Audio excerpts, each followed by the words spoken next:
fill in and give a talk about planning the sagittal plane predominantly in degenerative lumbar spine surgery. So it's a topic that I think we hammer home a lot in our conferences, but I still think maybe giving an updated perspective on it will be useful. So disclosures, not really relevant for this. So I just pulled some patients from my clinic recently that that came in to have possible revision surgery, and you can see that despite there being good focus now in the literature on the sagittal plane, I think it's still a pretty common thing that patients are left with undercorrected typically, and sometimes overcorrected, but typically undercorrected spines when it comes to degenerative pathology. And even the use of limited arthrodesis in the setting of things like scoliosis, they can have short-term improvements, but you can see in the long run sometimes this doesn't work out well. So anyways, what we're trying to avoid is a patient like this. This is a 59-year-old female who started her journey of her spine surgery about 30 years ago with a discectomy that a couple years later went on to a fusion. Then she had a psoas abscess that had to be debrided, and then she disappeared for a little while and came back and needed to have the adjacent segment addressed for a synovial cyst, and she eventually underwent a fusion that got her from L2 actually all the way down to her sacrum. And this is just sort of some of the snapshots that we have from her current journey. And you can see the broken screws, flat spine, subsided cages, and despite the surgeon's attempts to control her pathology, just leaving her short of the goals that she was trying to attain. Here's what she looks like clinically, and this is how she's walking. So clearly, we want to help patients never get to a point where they're like this as the result of a simple discectomy. That wasn't the result, but that was the beginning of her journey. And I think there's iatrogenic reasons why this happens, and then they have to have these big old operations to get fixed, and ultimately has a good result. But man, going from a small surgery 30 years ago to a really big surgery kind of sucks. So I think planning, I think can really help avoid this. And you guys often see me using things like unit or pre-bent rods. Smile makes them as well. So two companies that basically manufacture rods to plan.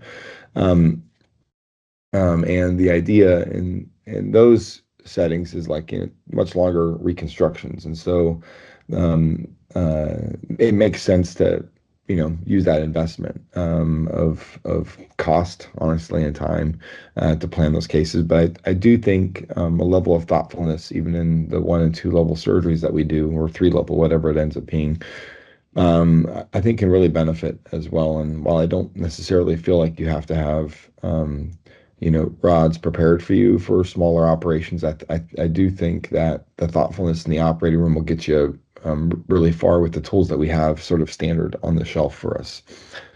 So I do think in the long run it's really important, especially as we look at outcomes that go beyond 6 months or a year. And so I think achieving those optimal outcomes, I think, is important that we pay attention to it. So here's a case that I think we'll kind of use as a baseline case for the rest of the talk. So a 67-year-old female with a 3 history of progressive back and leg pain, posterior thigh and calf. She has severe bilateral buttock pain with walking about a quarter mile. Has rest pain down her left leg, and the pain's waking her up at night. So she can walk about a half mile max. Has now developed exercise intolerance as well. Had ESIs that were effective, again, to a limited state, only for a couple weeks at a time. And it does continue to do physical therapy, but then eventually had to stop that too because of pain. So she's diabetic, hemoglobin's under control, has some reactive asthma. On exam, just some weakness in her left lower extremity, in her tib ant and EHL.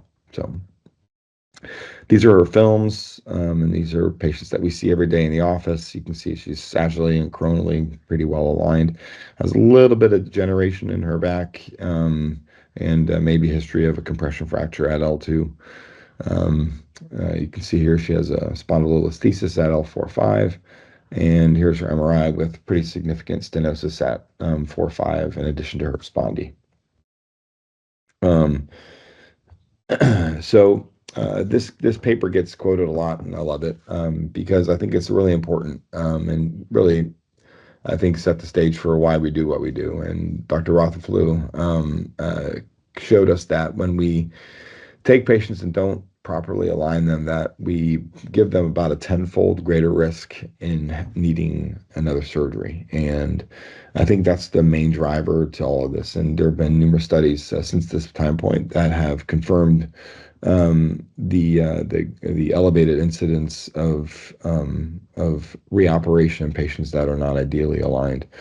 Here's another patient out of Japan that looked at 20 patients undergoing revision surgery for symptomatic adjacent segment disease after they had a L4-5 done, and they looked at these versus 100 matched patients with no significant AST for a 3-year postoperative time period, and they found that global malalignment and um, uh, pre to post-op lower lumbar lordosis and mismatch were significantly associated with the ASD. So even in a single level PLIF, you can see that this holds true as well. So how does like when we approach these patients and do this type of planning, what's important? And I do think I want to emphasize because sometimes we get kind of lost in doing radiographic measures all the time is being really thoughtful in the office. And so much of what we do is dependent on this initial or subsequent interactions we have with patients. And you got to do a really thorough history and physical exam. And I think that's really, really important. You have to understand the patient's, real complaint that they're trying to have addressed. You have to understand the patient's functional limitations. You have to get a pretty good sense of their overall health. You want to know about their pain level, and here I say not just their VAS, not just like what is it out of 10. You kind of understand like the functional limitations in their life and how the pain is reflective of that, and what things they're able to do and not able to do. And then I think having an understanding of what treatments that they've tried to have relative to their back pain or their leg pain, I think is very helpful. And sometimes it requires you to dig a little bit deeper. A lot of times the records aren't available to us, and so you have to go find the records or have the patients go find them and follow up on those loose ends, which can be a little bit of a hassle, but I think in the end is really, really important as it tells you about the patient, how motivated they are to get better, and their ability to attain the goals of surgery, which you have to figure out as well. So won't belabor this because I think we all know the importance of it. Bone health is just extraordinarily important that we understand it, or at least that we have a snapshot of what we think is going on, and then provide the opportunity for patients to get the appropriate treatment. When it comes to planning, then, again, you have to be methodical and you want to be organized in how you approach that reconstruction. And I think it's important to realize it's a learned skill. And for the fellows that are listening, this is, our fellowship has so much of this built into it, where we want you to be learning every day on how to be organized in your approach to these patients. Um, so you want to understand the patient's alignment down to its elements, and then reconstruct it back to your desired alignment, or what you believe to be normal for them. And the chrono goals are pretty easy. I call this the goals are easy. I don't necessarily say the execution of it is, but the goals are, you're, in the sagittal plane, it gets a lot more complicated. But in the coronal plane, you just want to stick the head over the pelvis. People don't really know that they have a coronal problem if their head is over their pelvis. So maintaining that overall alignment usually leads patients to be pretty happy because they don't notice anything. The sagittal plane obviously gets a lot more complex because we start to deal with all the different shapes and variations that exist from patient to patient. And so the consequences of malalignment are pretty devastating if we don't get this at least close to right. When it comes to radiographic evaluation, this, I know it can be difficult because like it seems like every week there's a different publication that comes out on a different number that we should be looking at and paying attention to. So the alphabet soup can sometimes of the radiographic evaluation can get a little bit overwhelming. There's too numerous to count acronyms, and um, but I would say that the analysis is actually pretty important, because you don't know what you don't know, and so exposing yourself to the understanding of the alignment, I think, is the most important thing. Um, so take the time to learn these different objectives that you're going to end up having. Take the time to learn the different parameters, and then determine whether or not they're useful in your practice or not. So, if I were to think about this methodologic approach, I would kind of start zoomed out and try to understand the patient's spine shape that you're trying to achieve, and then pare it down to the angular targets that you're trying to achieve. And those can be anything from segmental to regional to global angular targets. Um, and then develop your reconstructive strategy based on those targets, and then go execute the surgery. So we know that shape matters. It matters more so than it does in the coronal plane, because in the coronal plane you're looking to be pretty straight. This in the sagittal plane, though, we have to be mindful of the segmental alignment and its impact on adjacent levels, and we'll talk a little bit more about that in a second. But regionally, we have basically the lower arc, which is typically defined as L4-S1, but you'll see in some subsequent slides sometimes that lower arc can change. And the L1PA kind of quantifies the interaction between the lower and the upper arc. And then the T4 pelvic angle ends up being an important parameter as we think about the thoracolumbar spine as it relates to the L1PA. Then globally, you want to know the overall alignment. The C2PA and tilt, I think, are most important, because they do give you the understanding of what the spine is doing relative to the rest of the body. Dr. Rusali obviously has been huge in this world and has had probably the most long-standing experience with looking at spines in a little bit of a different way, and looking at the different shapes. And I'm not going to belabor this slide, but he kind of based everything off the sacral slope, which in essence is in some ways also basing it off of the PI. PI being a little bit more consistent, I think, from patient to patient. And for instance, if you have sacral fractures and stuff like that, the S1N plate gets to be not as useful. So, but he described these different shapes, and I always like to say, like, basically it goes from low PI to high PI. And while these shapes are there for us to kind of help categorize patients, we have to realize that it's really much more of a gradation than anything else. So we can't get dogmatic about 1, 2, 3, and 4, but rather be conscientious of the different flows that exist from a type 1 to a type 4. And by that, I mean, like, where are you seeing the different curves appear? And to predict this off of an X-ray, a single X-ray in the office, is really difficult. Honestly, I think you can try to do it, but the best thing, in my opinion, that you can do is always look historic. So if you can find old X-rays, even lumbar films, and you can look at them, old chest X-rays, old CT scans, look at the scout views, like whatever you can, get whatever information you can, because that'll give you a huge insight into what the patient spine was doing years ago. And I think that would be, in my opinion, some of the most useful ways of understanding the shape of the spine. So always find historic X-rays if you can, because they'll help you clarify, where along this gradation that patients fall. But I do think the shape's important as you get going, and then you can start zooming in a lot more to what you need to do. And we realize that this concept of SVA and PT and PI as discrete points are an oversimplification of what we're trying to achieve, and have not necessarily abandoned them, but have definitely moved on from them. And we obviously respect all the work that's gone into it, but I do believe that we have a better understanding of it now. Same with the SRS Schwab classification, very useful. But I think we've now come to go beyond that a bit. I do want to make one point, because I don't think it's emphasized maybe enough, but I think it's cool that if you look at the original paper, the there was a understanding that low PI patients have to have a higher lordosis, and larger PI patients have to have um, a lower, not have to, but typically have a little bit of a lower lordosis. And like understanding that gradation across the different PIs, I think is important too as you understand them.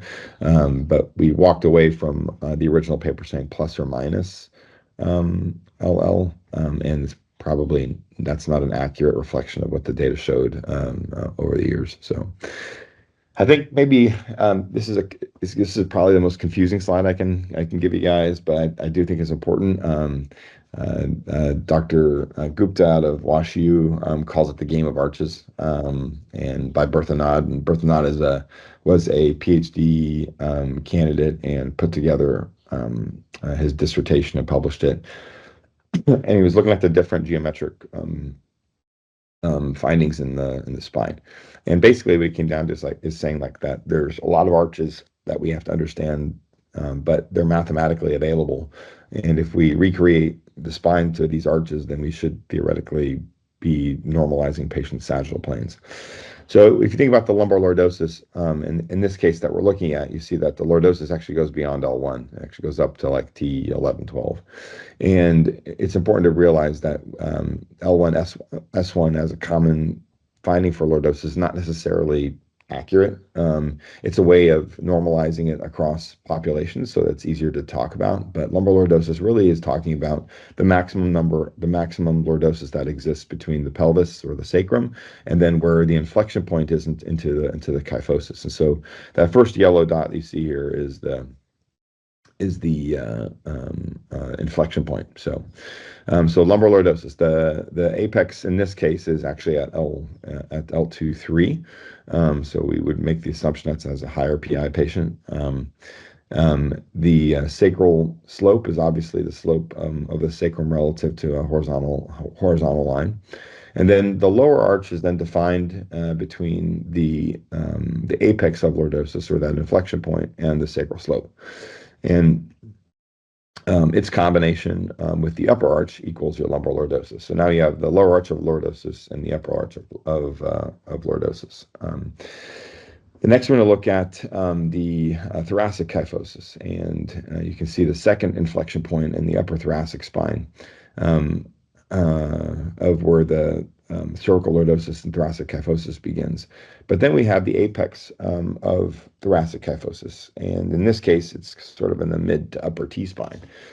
But what this does is, if you look at this, it creates a parallelogram between the apex of lordosis and the apex of kyphosis. And the parallelogram then, by definition, means that the upper arch of the lumbar lordosis equals the lower arch of the thoracic kyphosis. So it's a more simplistic way of actually calculating what you're supposed to do across the thoracolumbar spine, because you now know what those arches are supposed to be as they relate to one another. So having an understanding of these, I think, can help when you're planning surgery, and I would even say in single level degenerative spine surgery, because you want to try to restore normal as best possible across these arches. So if we look at the different types, again, type 1, the inflection point is going to be lower between lumbar lordosis and thoracic kyphosis, a lot of times even down by around L3. And that makes the apex of the lordosis really low, like around L5. And then the lower arc can be as simple as L5S1 and the upper arc L3 to L5. So in these patients, you actually, probably their primary issue is that you don't want to overcorrect their lordosis above L3. And secondly, you don't want to flatten out the TL spine. And those kind of go hand in hand, those two comments.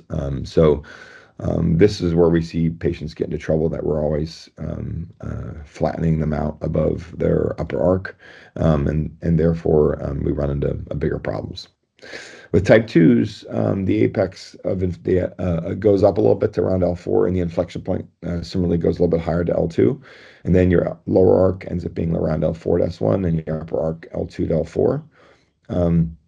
The TL spine in these patients is pretty flat. And I think because type 2s are a pretty common spine shape, for years and years, we talked about T10 to L2 needing to be 0 degrees. And I think it's because we were making this type 2s like normative for all patients. And so for a very long time, we were saying just make patients flat from D10 to L2.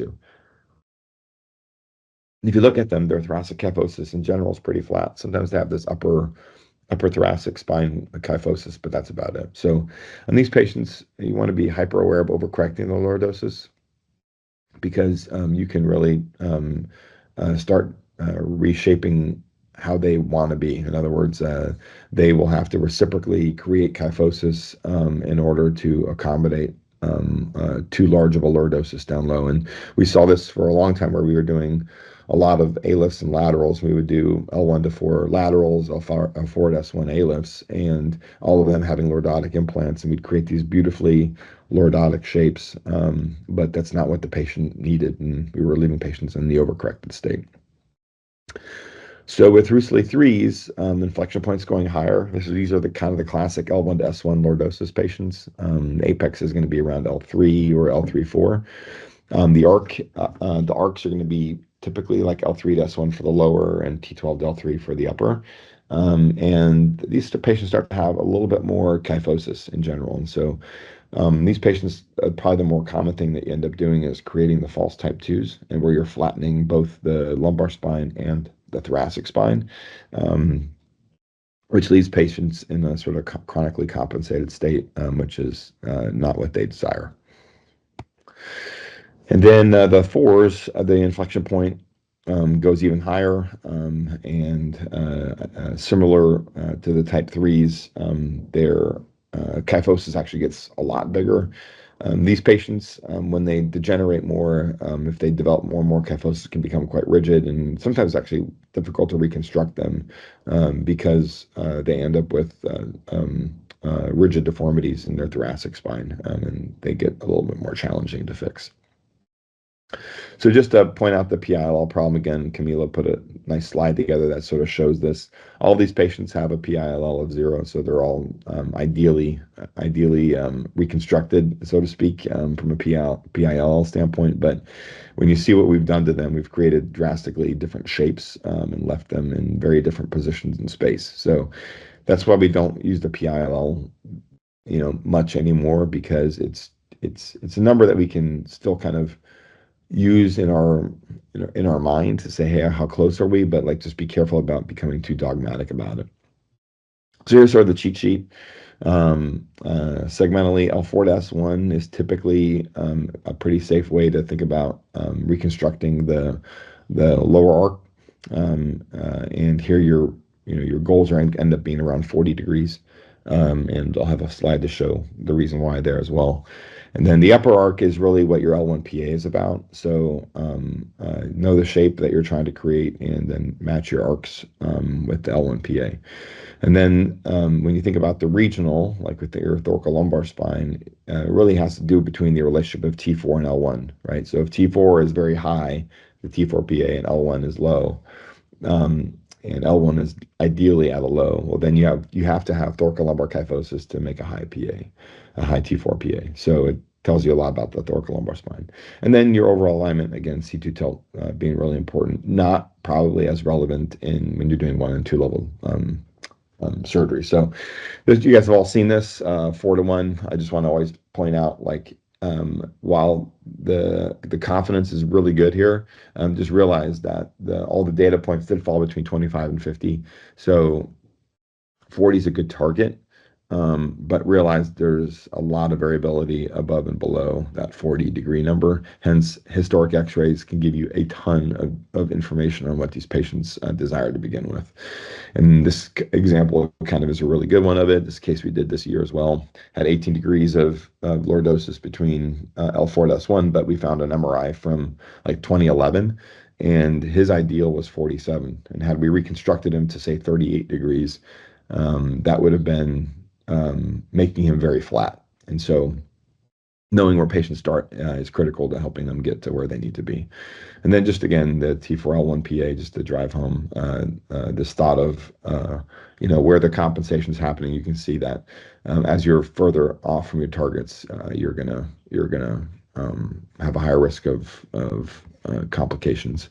And if you look here at the, I was saying with the T4-L1 relationship, right? If you're off by too much, it's usually the thoracolumbar spine that's becoming the problem if your L1PA is corrected appropriately. So just to kind of finish up, I think CT and MRIs are important. Advanced imaging really can help. So this patient here, this is our patient that we've been following for this lecture. Has bad facet disease, has a spondy that's mobile, has bad stenosis, and here you can see her standing versus supine, where she does have some mobility across that segment. And you can see that even that she has segmental mobility between laying down and standing up. So again, interesting to see kind of what they look like in both of those ways. Also, you can see the adjacent segment being 24 degrees laying down versus much less. And so this is a paper that were submitted for publication recently with a bunch of our fellows helping out with it, but basically looked at patients that had a single level ALIF, and we basically wanted to say, hey, what happens to the adjacent segments in patients after they're reconstructed? And again, we had about 100 patients meet this criteria, and we looked at their intradiscal angle and mean segmental angle, and found that that those increased at 1 month and 1 year. And there was a reciprocal decrease in the L4-5 mean segmental angle and IDA at 1 year, 1 month and 1 year. The posterior disc heights similarly had increased, which you would expect. Interestingly, the L3-4 level showed a postoperative reciprocal decrease in MSA and IDA at 1 month and 1 year, and we saw commensurate anterior disc height and posterior disc height increases at 1 month and 1 year as well. So interesting to see that we definitely have changes that happen over time. These are sort of like what we measured on all these patients to see what the changes were, but we saw changes both at the level that we operated it to correct them, and then we saw the reciprocal changes at the levels subadjacent to it. So usually both 1 and 2 levels above it. So we do see that reciprocation happening at the adjacent levels, and so those compensatory mechanisms are in play. They're important, and while we maybe not have the best ability to predict them yet, I do think that understanding that what we do has an impact on the other levels is really, really important. So when you think about how to execute, develop a release strategy, just be careful how you're doing these things. If you're doing type 1s or type 2s, be careful using interbodies above L4. And if you do, just be conscientious of how much lordosis you're distributing above it. And you want to be really conscientious of positioning in these patients because you will very quickly overcook their lordosis, even though you desire to make them perfect. R2s is a little bit similar. You want to be careful with positioning in the operating room as well. Instead of putting those pads really low and try to create as much lordosis as possible, sometimes you actually want to put the pads up and prevent some of the sag that we're typically looking for in the type 3s and 4s. 3s and 4s, again, require a longer sweeping lordosis. I think these are the ones that are much better candidates for multi-level interbodies, a lot of times because it just helps you recreate that lordosis better. And your inflection point's a lot higher up, so you're not worried about creating the beginning of the kyphosis in the lumbar spine, which the 1s and 2s sometimes you do. And then again, hybrid approaches are I think probably where that technique shines. So I didn't give you guys a how-to guide today or which osteotomy type or interbody or posterior reduction technique, but more importantly, I just want to have you have this armamentarium in your skill set. So again, this is our patient. Here's measuring her arcs. She does line up pretty well at pre-op with her upper lumbar lordosis arc and her lower thoracic arc. Her BMD was low, so she was treated with 6 months of Forteo. Again, here's her CTs and MRIs and X-rays, and just understanding what's happening right here to the disc spaces above and below. And here's the reconstruction that we decided to do. Put a 10-degree implant in to allow for that segmental lordosis correction. We're able to use percutaneous screw fixation and had a decompression as well. And here you can see she has 5 years post-op, maintaining her alignment. And then maybe more importantly, you can see sort of some of the reciprocal changes that we were talking about even in the paper that we're trying to publish, which is went from 19 to 12. So we did see the change in that intradiscal angle there as well. Thanks.